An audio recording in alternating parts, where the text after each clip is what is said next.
नमस्कार दोस्तों, Bharat versus England के बीच टी20 वर्ल्ड कप का दूसरा सेमीफाइनल मुकाबला खेला गया, जहां भारतीय टीम ने इंग्लैंड के सामने रख दिया था 254 रनों का विशाल स्कोर। लग रहा था भारत इस मुकाबले में आसानी से जीत हासिल करके फाइनल में अपनी जगह बना लेगा, लेकिन जैकोब बैथल ने अपनी तूफानी शतक से भारतीय टीम के गेंदबाजों के छक्के छुड़ाए।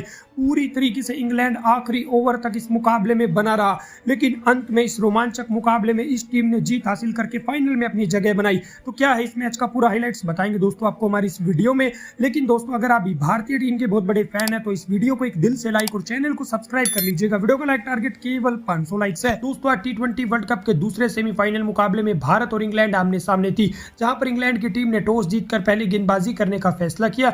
वहीं पहले बल्लेबाजी करने उतरी भारतीय टीम की तरफ से संजू सैमसंग और अभिषेक शर्मा पारी की शुरुआत करते हैं। पहले ही ओवर में संजू सैमसंग शानदार चौका और छक्का लगाते हैं, लेकिन दूसरे ओवर में अभिषेक शर्मा 2 चौके लगाने के बाद 9 रन के स्कोर पे विल जैक का शिकार हो जाते हैं और 20 रन के स्कोर पे भारत का पहला बड़ा विकेट गिरता है।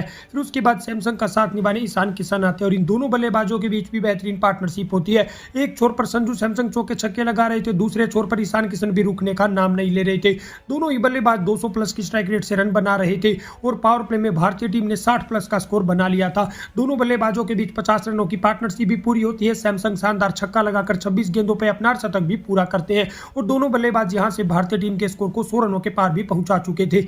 लेकिन तभी ईशान किशन छक्का लगाने के चक्कर में आदिल राशिद की गेंद पर 39 रन बनाकर आउट हो जाते हैं और 117 रन के स्कोर पे भारत का दूसरा बड़ा विकेट गिरता है। अभी भी यहां से 10 से ज्यादा ओवर का गेम बचा था और यहां पे सैमसंग का साथ निभाने शिवम दुबे आते हैं और शिवम दुबे आते ही शानदार 2 छक्के लगाते हैं। दूसरे छोर पर सैमसंग भी रुकने का नाम नहीं ले रहे थे, वो और तेजी से रन बनाते हुए अपने शतक की दहलीज पर आ चुके थे। दोनों बल्लेबाजों के बीच बेहतरीन पार्टनरशिप हो चुकी थी, लेकिन तभी यहां से संजू सैमसंग छक्का लगाने के चक्कर में विल जैक्स की गेंद पर 89 रन बनाकर आउट हो जाते हैं और भारतीय टीम को 160 रन के स्कोर पे तीसरा बड़ा झटका लगता है। फिर उसके बाद दुबे का साथ निभाने सूर्य कुमार यादव आते हैं। इन दोनों के बीच भी बेहतरीन पार्टनरशिप चल रही थी। सूर्य कुमार यादव एक शानदार छक्का भी लगा चुके थे, लेकिन तभी सूर्य कुमार यादव स्वीप लगाने के चक्कर में 11 रन के स्कोर पे स्टंप आउट हो जाते हैं और 190 रन के स्कोर पे भारत का चौथा विकेट गिरता है। फिर उसके बाद दुबे का साथ निभाने हार्दिक पांड्या आते हैं।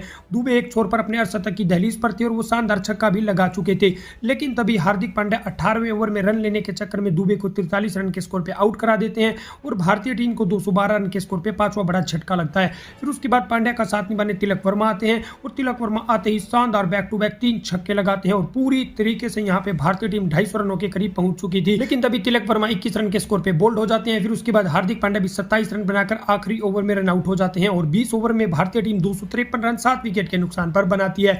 जवाब में 254 रनों के बड़े लक्ष्य का पीछा करने उतरी इंग्लैंड की तरफ से फिल साल्ट और जोश बटलर पारी की शुरुआत करते हैं। पहले ओवर में दोनों बल्लेबाज अच्छी बल्लेबाजी करते हुए 13 रन बना डालते हैं, लेकिन दूसरे ही ओवर में पहली गेंद पर हार्दिक पांड्या आते ही फिल साल्ट को 5 रन के स्कोर पे कैच आउट कर देते हैं और 13 रन के स्कोर पे इंग्लैंड का पहला विकेट गिरता है।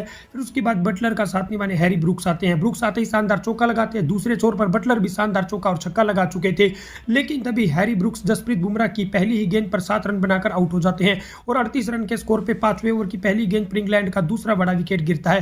फिर उसके बाद बटलर का साथ निभाने जैकोब बैथल आते हैं। जैकोब बैथल आते ही शानदार छक्का लगाते हैं। फिर उसके बाद वो वरुण चक्रवर्ती के ओवर में, जो पावर प्ले का आखिरी ओवर होता है, बैक टू बैक 3 छक्के लगाते हैं, लेकिन उसी ही ओवर में जोश बटलर 5वीं गेंद पर वरुण चक्रवर्ती का शिकार हो जाते हैं और 25 रन बनाकर आउट होते हैं और 64 रन के स्कोर पे भारत यहां पर इंग्लैंड का तीसरा बड़ा विकेट गिराती है। फिर उसके बाद बैथल का साथ निभाने टॉम बेंटन आते हैं। इन दोनों के बीच भी बेहतरीन पार्टनरशिप होती है। टॉम बेंटन शानदार 1 चौका और 2 छक्का लगाते हैं। 300 प्लस की स्ट्राइक रेट से ये रन बना रहे थे, लेकिन तभी अक्षर पटेल 17 रन के स्कोर पे टॉम बेंटन को बोल्ड कर देते हैं और 95 रन के स्कोर पे इंग्लैंड का चौथा विकेट गिरता है। लेकिन फिर उसके बाद बैथल का साथ निभाने विल जैक्स आते हैं और इन दोनों के बीच बेहतरीन पार्टनरशिप होती है। जैकोब बैथल शानदार अपना अर्धशतक भी पूरा करते हैं, लेकिन दूसरे छोर पर विल जैक भी रुकने का नाम नहीं ले रहे थे। दोनों ही बल्लेबाज ताबड़तोड़ अंदाज में बल्लेबाजी कर रहे थे।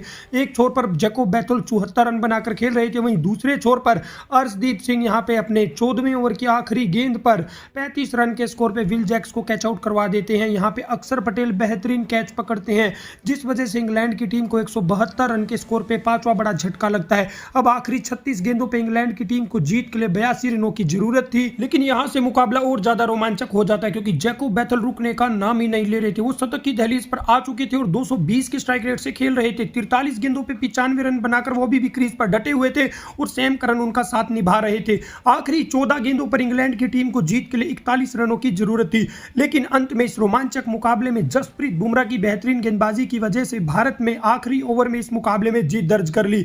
हालांकि इस मुकाबले में सभी की आखिरी ओवर तक सांसें अटकी रही, लेकिन भारतीय टीम ने इस मुकाबले में जीत हासिल करके फाइनल में अपनी जगह बना ली है। तो दोस्तों, भारतीय टीम के लिए इस वीडियो को लाइक और चैनल को सब्सक्राइब कर लीजिएगा।